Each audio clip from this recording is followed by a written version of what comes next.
Kuzangbo, I'm Ashok Tirwa. I'm at the office of SAARC Development Fund to interview the Chief Executive Officer of SDF, Dr. Sunil Motiwal, and we will talk about its progress, achievements, and its future plans. Kuzangbo, sir, and welcome to the show. Thank you. It's my pleasure to be here. So, the SAARC Development Fund was established with the hope to integrate regional cooperation through collaborative projects. How has it been successful so far? Yeah, the SAARC Development Fund was established and inaugurated by the heads of the states of the SAARC during the SAARC summit, which took place in Thimphu, 16th SAARC summit. And during that period of time, we have decided to go ahead for the implementing of project in the focus areas of SDF. As you know that SAARC Development Fund has three windows. One is the social, economic, infrastructure sector.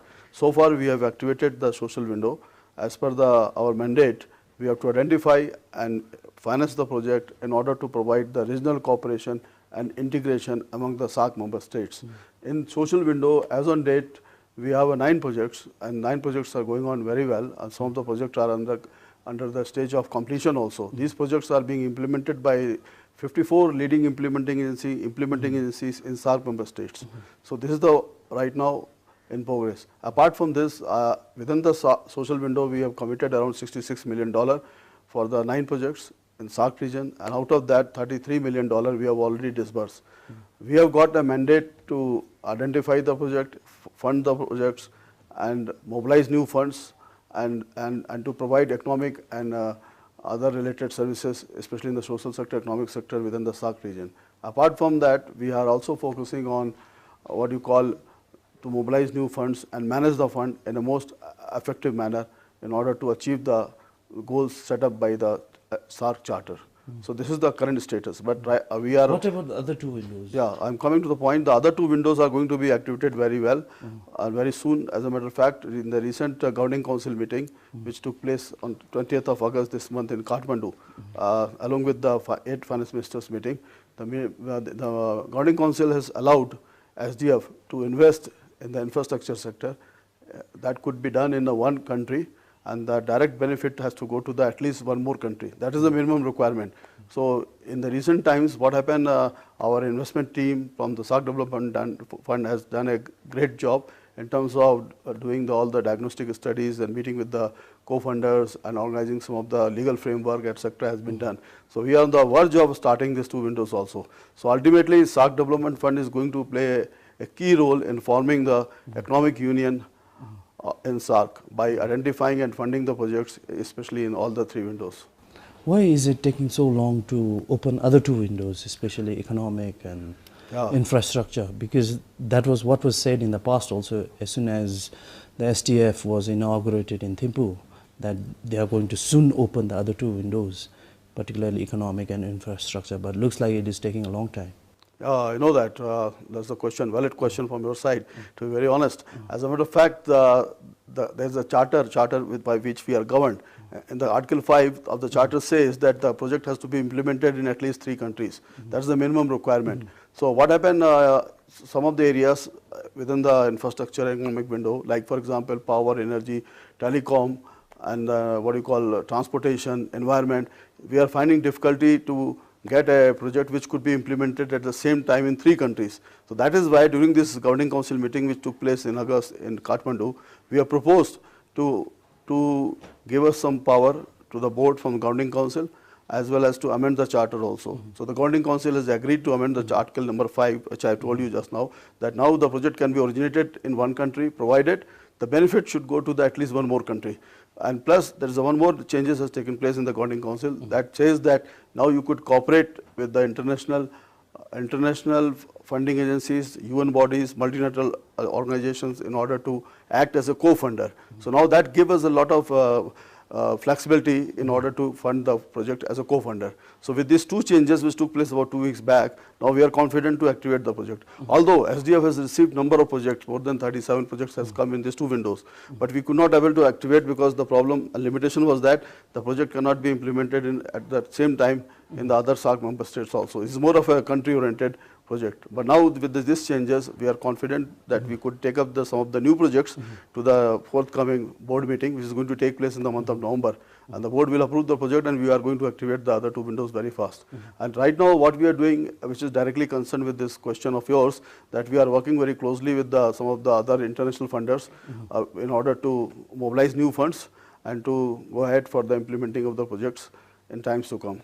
So what kind of role the SDF will play is trying to come up with the projects that is funded by SDF as well as other international financial bodies? No, SDF will be initial period of time for the infrastructure and economic window. We are intending to act as a co-funder, maybe in some of the cases as a lead manager also, depending upon the project.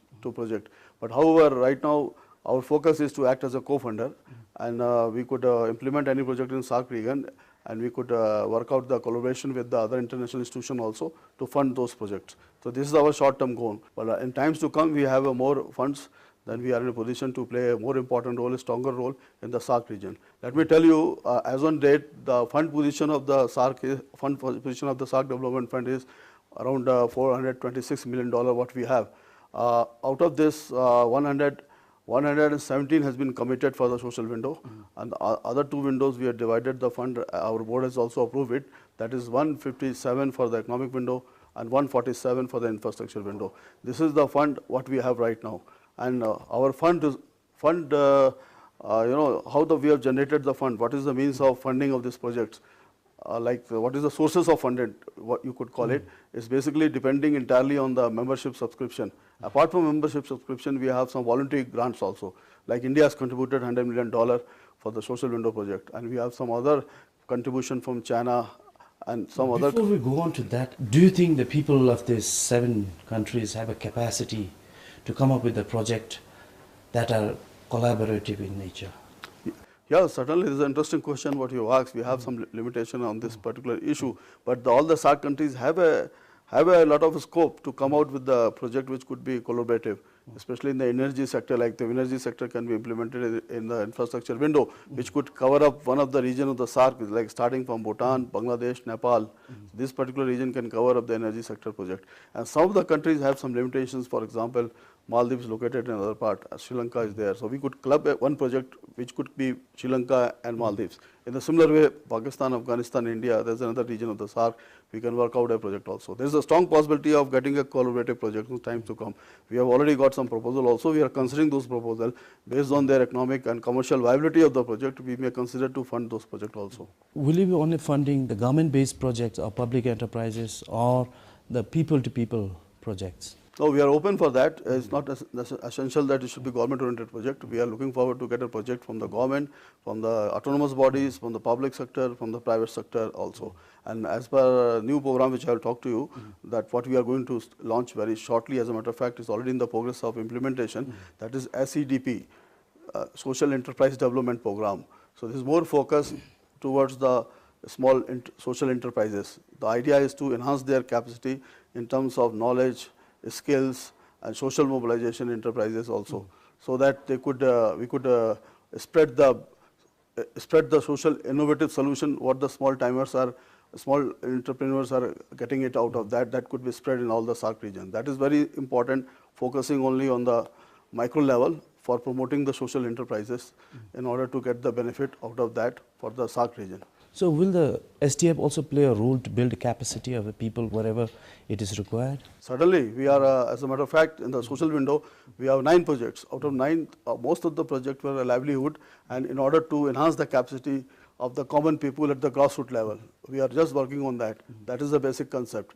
So the common people will get benefited. For example, we have implemented very successfully in all the 8 countries, 7 countries, this project of the Sabha. What is that? That is the strength, Sabha. That is the strengthening of the home-based workers in terms of their livelihood, in terms of getting more income for their self-independence. So this project is also going on very well, and in the similar way, some other projects are also there, like e-governance of the small community at the rural site, at the communities at the bottom level.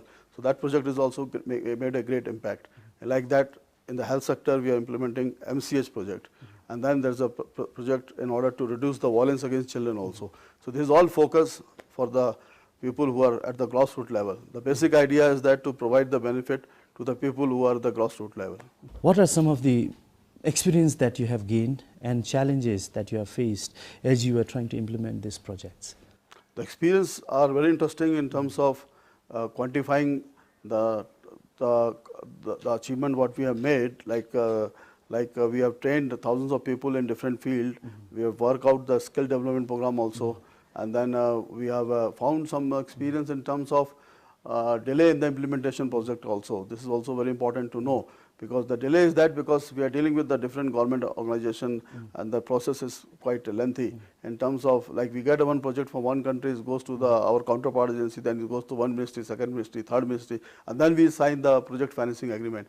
Signing of the project agreement, financing agreement, it takes long time. So sometimes in some of the cases it took around 6 months, 9 months, even 1 year also. So the whole process got stuck. So that was another big challenge what we face in the current system of the funding of the project in the social window. But the other two window, we are trying to come out with a different mechanism in order to curtail the time period and to be in action at the earliest possible time. The challenges, what are the challenges that you have faced? Yeah, the challenges are there. The first challenge, which I have already told you, that in order to implement the project in the other two windows, the upcoming windows, we find the biggest challenge was that we cannot integrate the 2 or 3 countries up to now for implementing the project. Most of the project what we have received, it was difficult to implement in 3 countries at the same time, which was not applicable in the case of social window. Social window, the nature of the projects were the same, but in these other windows, the projects are coming up in the different direction. That is the most challenge. The other challenge what we are finding is that pertaining to the mobilizing of the funds also. So the funds are required to be mobilized in order to co-fund the projects also in times to come. That's the biggest challenge what we have right now. And then the other thing what you could say, that we have to compete in the market also in terms of what the rate of interest we are offering, what are the terms and conditions we are offering in comparison to other big players who are already in the market, especially in the national level, regional level and international level also. So what we have decided, our board has approved that we could fund the project at a lower rate of interest depending upon the market to market in the each country, member states. So this is another challenge what we are facing right now. So we have to structure and design our product in a manner that could be accepted by the market. So far, how has SDF helped to integrate the SAARC region? No, we have made a biggest contribution in providing the regional integration by these 9 projects, 57 as a matter of fact, 57 implementing agencies are there, which are making a big difference in order to integrate the people within the SAARC region, as well as provide more cooperation in terms to work together. So by this type of the mechanism, we are in a position to provide the benefit to all the common people in the SAARC region. Have you also come across a lot of entrepreneurs or enterprises that are like forthcoming and to use the fund up from SDF? Yes. Individuals, particularly individual enterprises. We are not in a position to fund the project for the individual as such. We are looking forward, as I told you, that this is a SCDP program, which is already going to be implemented very shortly. The board has already given the approval for that. So under that program, SDDP program, that's a social enterprise development program. The social enterprise could be a individual, could be a registered body, could be an NGO, or could be a private limited company also. So in that case, the small entrepreneurs who could be individual get benefit, and we are going to allocate around 8 to 10 projects in each country per year wise, and we are going to fund around 150,000 in different phases. So that will make a difference in order to promote the small entrepreneurs who are basically working in the social enterprises area, and they can create a impact for the common people, because they are not having a proper capital or the skill or the knowledge and other things. So with the funding from SDF, will make them to build up their capacity and to make an impact in the different countries. Not necessarily that they will have to collaborate with the individuals of other 2 countries. No. That concept will be not applicable. In that case, there are no collaboration as such. Each country will be having around 8 to 10 projects per year wise. So small enterprises, which I told you different form of it, they could get the benefit out of that. Now, you said that one of the challenges was mobilizing funds for SDF. So the whatever fund that you had in the past, was it enough? Yeah, enough for starting the whole thing, that you could call it as a seed fund for the 3 window. As a matter of fact, during this board meeting which took place on 20th of August, 18th of August in Kathmandu, board has directed me, especially the CEO of SDF, to mobilize new funds in order to not to touch capital of the SDF. We want to keep it as a reserve, but we have to mobilize new funds in order to fund the upcoming project, especially in the infrastructure. For example, if we touch up any infrastructure project, it goes in the millions dollar, $100 million, because it's a very huge project, and that is going to take place in a number of countries. So that requires a lot of money. That is why board has decided that we should not take out our capital, we have to mobilize new funds also, and then we have to work out a proper mechanism for funding of the SDF funded projects, so that our capital base has to be stable and may grow also. In the recent meeting of the 8 finance ministers, they have also highlighted and they have agreed that we will help the SDF to enhance the capital base, especially for the infrastructure window. So could you tell us briefly what has been the contribution of SDF to Bhutan? Yeah, that's a good question. As a matter of fact, we are implementing the 9 projects in social window. Out of that, all the 9 are in the process of implementation in Bhutan. And Bhutan has got the financial assistance as on date is around $8.4 million for all these projects. Out of that, we have already disbursed $5.2 million. So that sounds good, and Bhutan is one of the largest recipient of the assistance from SDF. So now, what are some of the future plans that you have? The future plans, number 1, to activate these 2 windows, that is our top priority. Other is that I am pleased to inform you that we are announcing 2 more new activities, new 2 focus area. One is the SCDP, I told you already. The other one is that MSME, that is the micro, small, medium enterprises. So we are going to focus that particular sector in each SAARC member states. So SDF will go ahead for co-funding those small, medium, micro enterprises by having a collaboration with the one national funding agency in each country. Like in India, it could be one national level funding agency. Like in Bhutan or any other country, we have to collaborate with the one small, medium enterprise funding agency, national funding agency, and we can provide the line of credit to that particular agency, and we have to work together to fund this type of the sector. So that's going to be a very interesting area, and that will make a big difference. If you see the GDP growth of each SAARC member states, most of the growth is taking place because of this micro, small, medium enterprises. So that segment is required to be funded by SDF. So that's another future plan of the SDF. And the 4th one would be the identifying the projects for the co-funding. So these are the 4 key action plan for the future.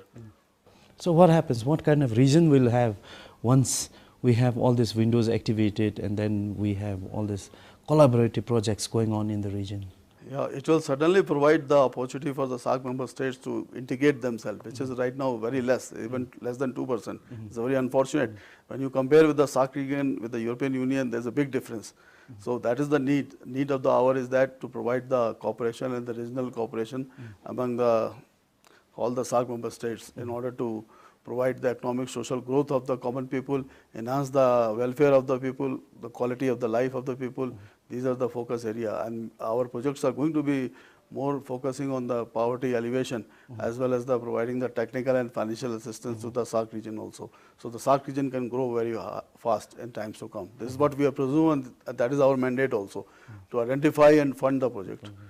On that note, thank you very much for talking to us about SAARC development funds and its benefits for the region.